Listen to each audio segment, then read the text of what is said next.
You ever see a player fly down the wing, breeze past defenders and think, yeah, this guy is going to be unstoppable? That was Leroy Sané. Electric pace, incredible control, and the kind of swagger that made him look like football's next big thing. But somewhere between the hype and the headlines, it all started to fade. What happened to the kid who had it all? Today, we dig deep into Sané's strange journey, from his rise at Schalke to disappearing acts at Bayern. Before we uncover the full story, hit that subscribe button, drop a like, and turn on the bell so you don't miss our next deep dive. If you watched it live, you probably still remember how electric that night felt, especially as a Schalke 04 fan. And if you didn't, let me paint a picture for you. It was one of those Champions League nights that no one saw coming. Schalke went to the Santiago Bernabeu and somehow managed a 4-3 win over Real Madrid. But the real story wasn't just the result. It was Leroy Sané.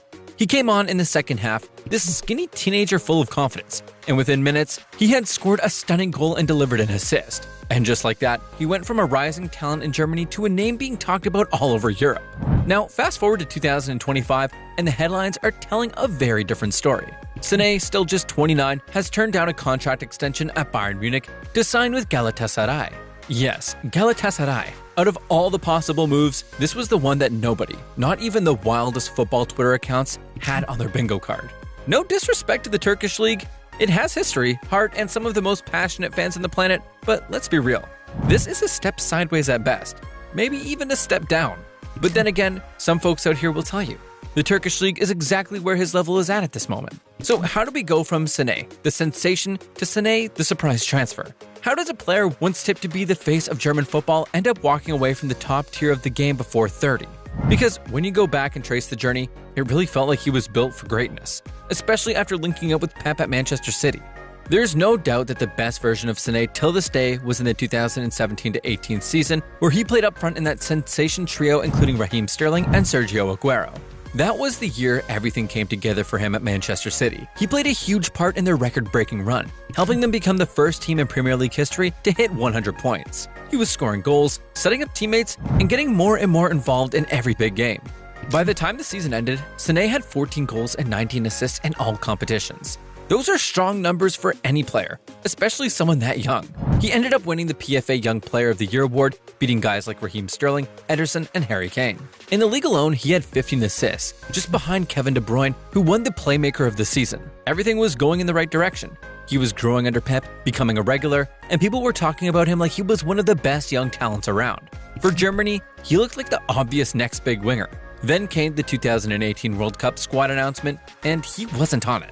A lot of people were shocked. Even though he'd been killing it for City, Joachim Löw left him out, saying his international performances weren't convincing enough and that the decision between him and Julian Brandt was really close. But at that point, nobody was writing Sané off. One World Cup miss wasn't going to stop a player like that.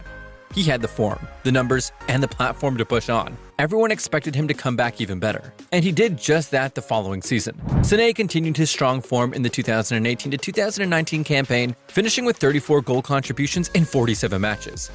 He was sharp, confident, and clearly focused on proving a point. Whether he was starting or coming off the bench, he made things happen. Pep trusted him in big moments, and Sané delivered. But just when it looked like he was ready to go even higher, everything changed. In August 2019, during the Community Shield match against Liverpool, just before the new season kicked off, Sané suffered a major setback. He tore the ACL in his right knee. It's one of those injuries no athlete ever wants to hear. The recovery is long, the rehab is tough, and mentally, it can take a toll. The timing couldn't have been worse. It happened right at the beginning of the season, which meant he was ruled out for months. For Manchester City and Pep, it was a big blow. They had to plan without one of their most dangerous wide players. But for Sané personally, it was even more damaging. His development, his rhythm, all the momentum he had built up over the past 2 years, it came to a sudden stop. At the time when he should have been pushing forward, competing for individual awards, and becoming one of the most talked about players in Europe, he was instead facing the toughest challenge of his career so far. Coming back from an ACL injury is hard enough on its own, but for Sané, there was more going on behind the scenes than just rehab. Even before he got injured, there were already signs that things weren't completely smooth between him and Pep Guardiola. Every now and then, Pep would make subtle comments in interviews talking about Sané's inconsistency or how he sometimes lacked focus during training and matches. Not too harsh, but enough to raise eyebrows. The message was clear. As good as Sané was, Guardiola believed that he had more to give. And when a manager like Pep starts pointing things like that out publicly, people start wondering what's really happening behind closed doors. At the same time, Bayern Munich had been circling. They made no secret of their interest, and it was obvious they saw Sané as a perfect fit, especially as the duo of Arjen Robben and Frank Ribery had just retired. Sané was the perfect replacement. He was young, German, already proven at the top level, and capable of becoming the face of their next era. The injury threw a wrench into their plans, but it didn't kill the move. Bayern stayed patient, watching how he recovered and quietly kept the conversation going. Throughout the 2019 to 2020 season, while Sané was working his way back to fitness, the transfer saga refused to go away. Reports about negotiations between City and Bayern kept popping up. The clubs couldn't agree on a fee for a while, and to make things more complicated, Sané entered the final year of his contract. He hadn't signed an extension, and that gave City little room to bargain. The whole transfer saga dragged on longer than most people expected. And if you remember that time, you'll recall how it slowly turned sour. For those who don't, here's what happened. What started as a quiet interest from Bayern eventually turned into a very public back and forth, with updates popping up every few weeks. It got messy, and not everyone handled it well. City fans, especially those who had stood by Sané during his injury, started to feel disappointed. They had watched him grow, celebrated his success, and supported him through months on the sidelines. So when it became clear he wasn't going to renew his contract and was looking to move on, some took it personally. Eventually, in July 2020, the deal was done. Bayern Munich got their man for a reported 49 million euros. For a player of Sané's talent, it was a fair price, especially considering the injury and the contract situation. But that number also came with big expectations. And this is the part some people sometimes forget. Sané was stepping into a tough situation. He hadn't played regular football in nearly a year. On top of that, he was expected to fill the shoes of Arjen Robben and Frank Ribery, two absolute legends at Bayern. It wasn't just about fitting into a new team. It was about becoming the new face of their attack almost immediately. To make things worse, he missed out on the UEFA Euro 2020, which was pushed to 2021 because of the pandemic. For a German international, that was a major setback. So while a lot of fans were excited about his move to Bayern, the reality was that Sané was coming in cold, without rhythm, under pressure, and with very little room for error. From fitness issues to fan frustration, his early days in Munich were filled with questions. But just before things started to turn, something shifted. And speaking of turning points, here's yours. If you've made it this far, you're clearly locked in. So why not hit that subscribe button and join the ride? You don't want to miss what comes next. Leroy Sané's arrival at Bayern Munich in 2020 came with a lot of hype. After a long chase and a big transfer fee, expectations were sky high. But right from the start, it was clear he had work to do. Under Hansi Flick and briefly Niko Kovac before that, Sané showed signs of the quality that made him such a hit at Manchester City.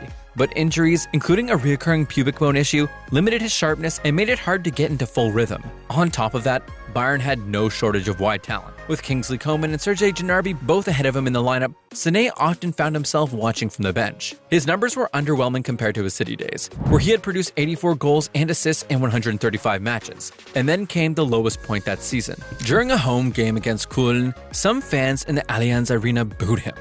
It was a loud message from a crowd that expected more. Then came Julian Nagelsmann. His arrival marked a more demanding and challenging period for Sané. Early on, there was a moment during training when Nagelsmann called him out in front of the entire squad. Sané could have crumbled, but instead he responded. In the very next Champions League match against RB Salzburg, he delivered a goal and 2 assists. That moment seemed to flip the switch. Nagelsmann started using him more effectively, often bringing him in as a game-changer off the bench, and Sané rose to the challenge. By the end of the 2021-22 season, he had 14 goals and 15 assists in 36 appearances. It wasn't the explosive return everyone was hoping for, but it was a big step forward.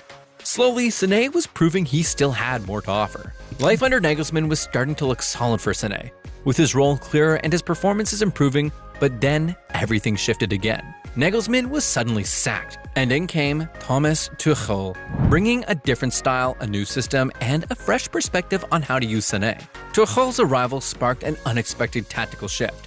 Instead of keeping Sané on the wing, he was moved centrally, playing as a number 10 behind Harry Kane.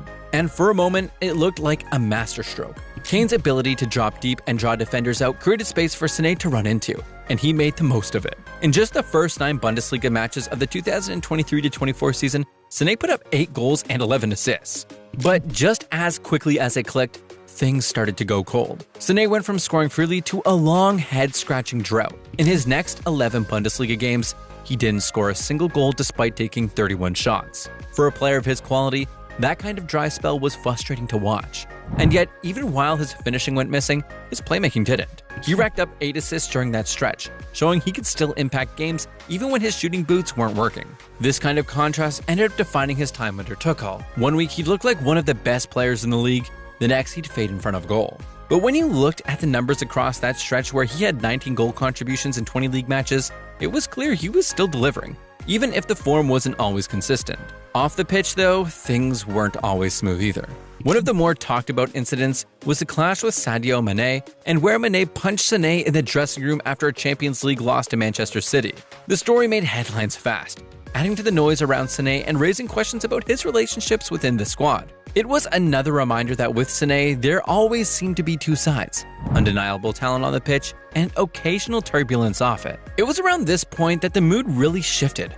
Fans who once hoped Sané would finally hit his peak began to lose patience completely. Social media posts went from hopeful encouragement to flat-out frustration. You started seeing tweets like, "Don't extend Sané's contract. Leroy Sané has become a burden rather than a key player, with inconsistent performances and little impact in crucial moments." And even more cutting ones like, "Man, the decline of Leroy Sané seriously needs to be studied." By the time another lukewarm 2024-25 season rolled around, no one was surprised that Bayern were open to letting him go. The excitement and anticipation that surrounded his arrival had long faded, and it was clear that both the club and fans were tired of waiting. That sentiment showed in posts like this one. Sané joined after we won a sextuple, and what followed was the most unsuccessful UCL period of Bayern in recent times. Now he leaves for free. In many ways, Bayern's biggest flop this century. Now, let's be clear. Calling him Bayern's biggest flop might be an exaggeration. He's not. But that's the perception some fans now have, and perception often becomes reality in football. When expectations are that high and consistency doesn't follow, people remember the gaps, not the glimpses. What's often overlooked in these conversations is that Sané's struggle at Bayern wasn't just about tactics or injury. A big part of his story lies in something less measurable: his personality. Sané has always been known as quiet and introverted.